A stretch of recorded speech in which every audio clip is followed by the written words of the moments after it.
ಗಾಂಧಿ ಭಾರತ ಕಾರ್ಯಕ್ರಮದ ಮುನ್ನಡೆಯನ್ನ ಈಗಾಗಲೇ ಪ್ರಾರಂಭವನ್ನ ಮಾಡಿದ್ದೇವೆ. ಈಗಾಗಲೇ 26ನೇ ತಾರೀಕು ಮಹಾತ್ಮ ಗಾಂಧೀಜಿಯವರು ಯಾವ ಜಾಗದಲ್ಲಿ ಕಾಂಗ್ರೆಸ್ ನಾಯಕತ್ವವನ್ನು ವಹಿಸಿದ್ರೋ ಈ ದೇಶದ ಸ್ವಾತಂತ್ರ್ಯದ ಹಿನ್ನೆಲೆಯಲ್ಲಿ ನಾಯಕತ್ವವನ್ನು 1924ರಂದು ನಡೆಸಿದ್ರು. ಅದೇ ಜಾಗದಲ್ಲಿ ಈಗಾಗಲೇ ನಾವು ವರ್ಕಿಂಗ್ ಕಮಿಟಿಯನ್ನ ನಮ್ಮ ಮಲ್ಲಿಕಾರ್ಜುನ್ ಖರ್ಗೆ ಸಾಹೇಬರ ಅಧ್ಯಕ್ಷತೆಯಲ್ಲಿ ರಾಹುಲ್ ಗಾಂಧಿಯವರ ಮುಖಂಡತ್ವದಲ್ಲಿ ವರ್ಕಿಂಗ್ ಕಮಿಟಿ ಮೀಟಿಂಗು ನಡೆಯಿತು. ಎಲ್ಲ ನಮ್ಮ ವರ್ಕಿಂಗ್ ಕಮಿಟಿಯ ಸದಸ್ಯರು, ಮುಖ್ಯಮಂತ್ರಿಗಳು, PCC ಅಧ್ಯಕ್ಷರು, ಇಡೀ ದೇಶದ ಶಾಸಕಾಂಗ ಪಕ್ಷದ ಸದಸ್ಯರು, ನಾಯಕರುಗಳು ಎಲ್ಲ ಕೂಡ ಭಾಗವಹಿಸಿದ್ರು. ಅವತ್ತು ನೆಕ್ಸ್ಟ್ ಡೇ ಸಾಯಂಕಾಲ ನಮ್ಮ ACC ಅಧ್ಯಕ್ಷರು ಮಲ್ಲಿಕಾರ್ಜುನ್ ಖರ್ಗೆ ಅವರು ಬಂದಂತ ಅತಿಥಿಗಳಿಗೆ ಭೋಜನ ಏರ್ಪಾಡು ಮಾಡಿದ್ರು. ಬೆಳಗಾಂ ಕ್ಲಬ್ನಲ್ಲಿ ನಡೀತಾ ಇರ್ಬೇಕಾದ್ರೆ ಆಮೇಲೆ ಕೆಲವು ಸಾಂಸ್ಕೃತಿಕ ಕಾರ್ಯಕ್ರಮ ನಡೀತಿರೋ ಮಧ್ಯದಲ್ಲೇ ನಮಗೆ ಒಂದು ಸಂದೇಶ ಬಂತು. ಈ ರೀತಿ ನಮ್ಮ ವರ್ಕಿಂಗ್ ಕಮಿಟಿ ಸದಸ್ಯರಾಗಿದ್ದಂಥ ಮತ್ತು ಈ ದೇಶದ ನಮ್ಮ ಮಾಜಿ ಪ್ರಧಾನಮಂತ್ರಿಗಳು ಅವರ ಆರೋಗ್ಯ ಏರುಪೇರಾಗಿ ಫೈನಲ್ ಸೀರಿಯಸ್ನೆಸ್ ಇದೆ ಅನ್ನೋದು ನಮಗೆ ಮೆಸೇಜ್ ಬಂತು. ನಮಗೆ ತಕ್ಷಣ ಅಲ್ಲೇ ನಮ್ಮ ಆ ಒಂದು ಕಾರ್ಯಕ್ರಮದ ಸಾಂಸ್ಕೃತಿಕ ಕಾರ್ಯಕ್ರಮ ನಿಲ್ಲಿಸಿ ನಾವು ಸರ್ಕ್ಯೂಟ್ ಹೌಸ್ಗೆ ಹೋದ ತಕ್ಷಣ 9:50 ಅವರು ಕೊನೆಯ ಉಸಿರನ್ನು ಹಿಡಿದಿದ್ದಾರೆ ಅನ್ನೋದು ನಮ್ಮ ACC ಅಧ್ಯಕ್ಷರಿಗೆ ಮತ್ತು ರಾಹುಲ್ ಗಾಂಧಿ ಅವರಿಗೆ ತಿಳಿಸಿದ್ರು. ತಕ್ಷಣ ವಿಧಿ ಇಲ್ಲ, ನಮ್ಮ ಕಾರ್ಯಕ್ರಮವನ್ನೆಲ್ಲ ರದ್ದು ಮಾಡಿ ಮುಂದೂಡಿ ಎಲ್ಲ ಅದ್ರ ಜೊತೆಗೆ ಎಲ್ಲ ನಮ್ಮ ದೇಶದ 130 ಜನ ಸಂಸತ್ ಸದಸ್ಯರು ಕೂಡ ಆವತ್ತು ದೆಹಲಿಗೆ ವೈದ್ಯಕೀಯ ಬೆಳಗಾಂ ಬಂದು ಅಲ್ಲಿ ಆ ಒಂದು ಔತಣಕೂಟದಲ್ಲೂ ಪಾರ್ಟಿಸಿಪೇಟ್ ಮಾಡಿದ್ರು. ನಮ್ಮ ACC office bearers, ACC secretaries, frontal ಚೇರ್ಮನ್ರು ಕೂಡ ಎಲ್ಲ ಪಾರ್ಟಿಸಿಪೇಟ್ ಮಾಡಿದ್ರು. ಎಲ್ಲರೂ ಕೂಡ ಅನಿವಾರ್ಯತೆಯಿಂದ ಮಾರನೇ ನಾವೆಲ್ಲ ವಾಪಸ್ಸು ದೆಹಲಿಗೆ ಹೋಗ್ಬೇಕಾದಂಥ ಪರಿಸ್ಥಿತಿ ಬಂತು. ಸೊ ಕಾರ್ಯಕ್ರಮವನ್ನು ಮುಂದೂಡಿದು.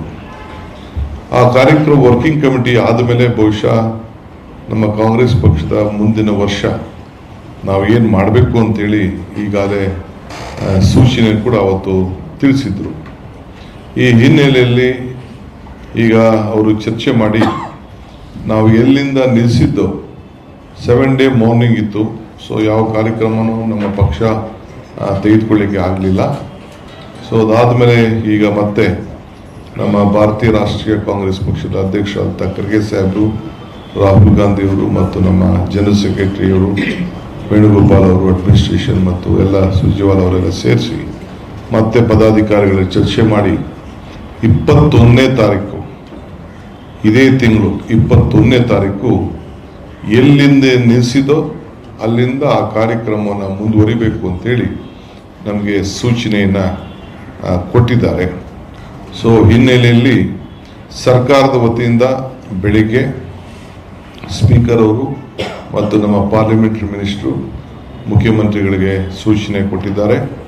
ಆ ಗಾಂಧಿ ಸ್ಟ್ಯಾಚ್ಯೂ ಈಗಾಗಲೇ ಏನು ಉದ್ಘಾಟನೆ ಆಗಬೇಕಾಗಿತ್ತು ಆ ಕಾರ್ಯಕ್ರಮ ಕೂಡ ಸರ್ಕಾರದ ಕಾರ್ಯಕ್ರಮ ನಡೀತದೆ. ಎಲ್ಲ ಶಾಸಕರಿಗೆ, ಸಂಸತ್ ಸದಸ್ಯರಿಗೆ ರಾಜ್ಯದ ಪಕ್ಷ ಭೇದವನ್ನು ಮರೆತು ಆ ಕಾರ್ಯಕ್ರಮಕ್ಕೆ ನಾವು ಆಹ್ವಾನಿಸ್ತೇವೆ. ಅದಾದ ಮೇಲೆ ತಮಗೆ ಈಗಾಗಲೇ ಗೊತ್ತಿದ್ದಂಗೆ ಒಂದು ದೊಡ್ಡ ಸಭೆಯನ್ನು ಕಾರ್ಯಕ್ರಮವನ್ನು ರೂಪಿಸಿದ್ದು. ಜೈ ಬಾಪು, ಜೈ ಭೀಮ್, ಜೈ ಸಂವಿಧಾನ ಈ ಕಾರ್ಯಕ್ರಮವನ್ನು ಈಗಾಗಲೇ ನಮ್ಮ ACC ವತಿಯಿಂದ, ಅದು KPCC ಕಾರ್ಯಕ್ರಮ ಅಲ್ಲ, ಅದು AICCಯ ಕಾರ್ಯಕ್ರಮ. ಸೊ AICC ಅವರು ಘೋಷಣೆ ಮಾಡಿದಂಥ ಒಂದು ಕಾರ್ಯಕ್ರಮ ಜೈ ಬಾಪು, ಜೈ ಭೀಮ್, ಜೈ ಸಂವಿಧಾನದ ಒಂದು ಸಮಾವೇಶ. ಅದನ್ನು ಮತ್ತೆ ಅದೇ ಸಂದರ್ಭದಲ್ಲಿ 12 ಗಂಟೆಗೆ ಅದನ್ನು ಕಾರ್ಯಕ್ರಮವನ್ನು ಏರ್ಪಾಡು ಮಾಡ್ತಾ ಇದ್ದೇವೆ. ಈ ಕಾರ್ಯಕ್ರಮಕ್ಕೆ ರಾಜ್ಯದ ವಿವಿಧ ಮೂಲೆಯಿಂದ ಎಲ್ಲ ವಿಧಾನಸಭಾ ಕ್ಷೇತ್ರದಿಂದ ಕನಿಷ್ಠ 100 ಜನ ಮುಖಂಡಗಳು ಭಾಗವಹಿಸಬೇಕು, ಇಲ್ಲ ಕಾರ್ಯಕರ್ತರು ಬರಬೇಕು ಅಂತೇಳಿ ಎಲ್ಲರೂ ಕೂಡ ಮನವಿಯನ್ನು ಮಾಡ್ತಾ ಇದ್ದೇವೆ.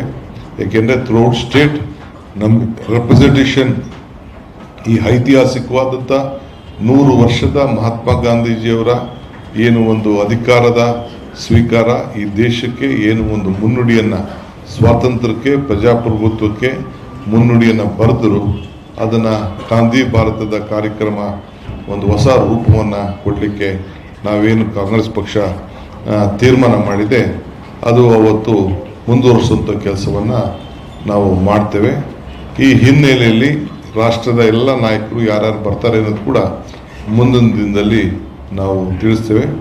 ಅದಕ್ಕೆ ಈಗಾಗಲೇ ನಾನು ಎಲ್ಲರಿಗೂ ಕೂಡ ನಮ್ಮ ಪೂರ್ವಭಾವಿಯಾಗಿ 13ನೇ ತಾರೀಕು KPCCಯ general body, KPCC general body ಅಂತಂದರೆ ಎಲ್ಲ ಶಾಸಕರು, KPCC ಮೆಂಬರ್ಸು ಮತ್ತು ಬ್ಲಾಕ್ ಅಧ್ಯಕ್ಷಗಳು, ಜಿಲ್ಲಾ ಅಧ್ಯಕ್ಷಗಳು, ನಮ್ಮ ಮುಂಚೂಣಿ ಘಟಕದ ಅಧ್ಯಕ್ಷಗಳು ಮತ್ತು ಮಾಜಿ ಶಾಸಕರುಗಳು, ಮಾಜಿ ಮಂತ್ರಿಗಳು ಅವರೆಲ್ಲ ಕೂಡ ಆ ಒಂದು ಮಂತ್ರಿಗಳ ಸಮೇತ ಅವರೆಲ್ಲ ಕೂಡ ಪಾರ್ಟಿಸಿಪೇಟ್ ಮಾಡ್ತಾರೆ. ಮುಖ್ಯಮಂತ್ರಿಗಳು ಮತ್ತು ಸುರ್ಜೇವಾಲಾ ಅವರ ಮುಖಂಡತ್ವದಲ್ಲಿ ಆ ಸಭೆ ಕಾರ್ಯಕ್ರಮ 11 ಗಂಟೆಗೆ 13ನೇ ತಾರೀಕು ಸೋಮವಾರ ನಡೀತದೆ. 4 ಗಂಟೆಗೆ KPCCಯ ಪದಾಧಿಕಾರಿಗಳ ಸಭೆಯನ್ನು ಹಮ್ಮಿಕೊಂಡಿದ್ದೇವೆ. ಅದಾದ ಮೇಲೆ 6:15 ಗಂಟೆಗೆ ಮುಖ್ಯಮಂತ್ರಿಗಳು ಶಾಸಕಾಂಗ ಸಭೆಯನ್ನು ಸಪ್ರೇಟಾಗಿ ಇದನ್ನು ಇಟ್ಕೊಂಡಿದ್ದಾರೆ. ಈ ಮಧ್ಯದಲ್ಲಿ ನಮ್ಮೆಲ್ಲ ಮಂತ್ರಿಗಳಿಗೆ, ಶಾಸಕರುಗಳಿಗೆ ಒಂದು ಸೂಚನೆಯನ್ನು ನಾವು ಕೊಡ್ತಾ ಇದ್ದೇವೆ. 15ನೇ ತಾರೀಕು 16ನೇ ತಾರೀಕು ಎಲ್ಲ ಕೆಲಸಗಳನ್ನು ರದ್ದು ಮಾಡಿ ಪಕ್ಷದ ಸಂಘಟನೆಗೋಸ್ಕರ ನಿಮ್ಮ ಕ್ಷೇತ್ರದಲ್ಲಿ ಒಂದು ಪೂರ್ವಭಾವಿ ಸಭೆಯನ್ನು ತಾವು ಹಮ್ಮಿಕೊಳ್ಬೇಕು. ಆ ಸಭೆಗೆ ಎಲ್ಲ ಆ ಸಂಬಂಧಪಟ್ಟಂಥ ಪದಾಧಿಕಾರಿಗಳು ಆ ಒಂದು ಸಭೆಯಲ್ಲಿ ಯಾರ್ಯಾರಿಗೆ ನಾವು ಅಬ್ಸರ್ವರ್ಸ್ ಆಗಿ, ಇನ್ಚಾರ್ಜ್ ಆಗಿ ನಾವು ಹಾಕಿರ್ತೀವಿ ಅವರೆಲ್ಲರೂ ಕೂಡ ಪಾರ್ಟಿಸಿಪೇಟ್ ಮಾಡ್ತಾರೆ.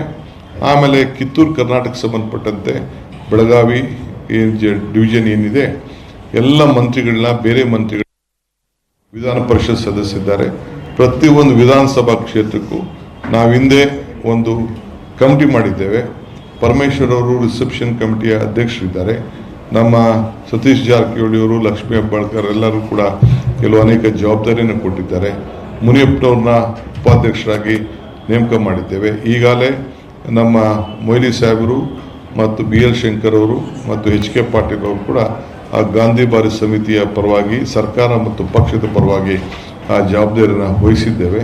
ಸೊ ಅವರೆಲ್ಲ ಕೂತ್ಕೊಂಡು ಹಿಂದೆ ಏನೇನು ಕಮಿಟಿಗಳಿತ್ತು, ರೆಹಮಾನ್ ಖಾನ್ ಕೂಡ ಉಪಾಧ್ಯಕ್ಷರಾಗಿದ್ದಾರೆ. ಹಿಂದೆ ಏನೇನು ಕಮಿಟಿಗಳಿತ್ತೋ ಆ ಕಮಿಟಿ ಎಲ್ಲ ಕೂಡ ಮತ್ತೆ ಮುಂದುವರಿತದೆ. ಅವರು ಅವರ ಜವಾಬ್ದಾರಿ ಕೆಲಸವನ್ನು ಅವರೆಲ್ಲ ಸೇರಿ ಮಾಡಬೇಕಾಗಿದೆ. ಸೊ ಆ ದೃಷ್ಟಿಯಿಂದ 15, 14ನೇ ತಾರೀಕು ಎಲ್ಲ ರಾಜ್ಯದ ಎಲ್ಲ ಬ್ಲಾಕ್ ಕಾಂಗ್ರೆಸ್ ಅಧ್ಯಕ್ಷಗಳಿಗೆ, ಪದಾಧಿಕಾರಿಗಳಿಗೆ, ಜಿಲ್ಲಾಧ್ಯಕ್ಷಗಳಿಗೆ, ಶಾಸಕರಿಗೆ, ನಮ್ಮ ಚುನಾವಣೆಯಲ್ಲಿ ಗೆದ್ದವ್ರಿಗೆ, ಸೋತವ್ರಿಗೆ ಎಲ್ಲರೂ ಕೂಡ ನಿರ್ದೇಶನವನ್ನು, ಮನವಿಯನ್ನು ನಮ್ರತೆಯಿಂದ ಮಾಡ್ತಾ ಇದ್ದೀವಿ. ಇದು ಸಂಘಟನೆ ದೃಷ್ಟಿಯಿಂದ ನಿಮ್ಮೆಲ್ಲ ಬೇರೆ ಸರ್ಕಾರದ ಕಾರ್ಯಕ್ರಮಗಳೆಲ್ಲ ರದ್ದು ಮಾಡಿಕೊಂಡು ಪಕ್ಷದ ಸಂಘಟನೆಗೆ ತಯಾರು ಮಾಡಿಕೊಂಡು ತಾವೆಲ್ಲ ಸಿದ್ಧತೆಯನ್ನು ಮಾಡಬೇಕು.